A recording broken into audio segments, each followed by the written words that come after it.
Hi అండి, నేను మీ గంగోత్రిని. ఏంటి గంగోత్రి, ఏం చేస్తున్నావు అని డౌట్ వచ్చిందా మీకు? సరే, డౌట్ ని క్లియర్ చేస్తాను. నేను ఎంఎస్ టైలరింగ్ ఇన్స్టిట్యూట్ లో టైలరింగ్ నేర్చుకుంటున్నాను. వారికి జీవితంలో చాలా డ్రీమ్స్ ఉంటాయి, ఉన్నత శిఖరాలను ఎక్కాలి అని అనుకుంటారు. కొన్ని కారణాల వలన మన కలలను మనం నెరవేర్చుకోలేము. ఫ్యామిలీ ప్రాబ్లమ్స్ అని, తర్వాత మ్యారేజ్ అని, తర్వాత పిల్లలని, మన కాలం మొత్తం ఇలానే వెళ్ళిపోతుంది.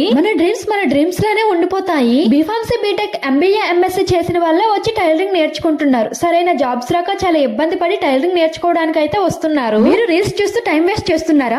మరెందుకు ఆలస్యం, మన ఎంఎస్ టైలరింగ్ ఇన్స్టిట్యూట్ లో చాలా కోర్సులు అయితే ఉన్నాయి. Blouses, top and bottom, frocks, ఇంకా చెప్పాలంటే బోల్డ్ అండ్ మోడల్స్ ఉన్నాయి. మీకు ఒక విషయం చెప్పనా, నేను వేసుకున్న డ్రెస్ ఇన్స్టిట్యూట్ లో స్టిచ్ చేసుకున్నదే, చాలా కంఫర్ట్ గా అయితే ఉంది. ఎంఎస్ టైలరింగ్ ఇన్స్టిట్యూట్ మేడం గారి పేరు మీనాక్షి మేడం గారు చాలా మంచివారు. చాలా ఓపికతో వచ్చినంత వరకు అందరికి స్టిచ్చింగ్ నేర్పిస్తారు. మన ఎంఎస్ టైలరింగ్ ఇన్స్టిట్యూట్ లో డే స్టార్ట్ అయ్యిందంటే అది నవ్వుతోనే. మీకు ఇంకేమైనా ఇన్ఫర్మేషన్ కావాలంటే మా నెంబర్ కి కాల్ చేయండి. సబ్స్క్రైబ్. Thanks for watching.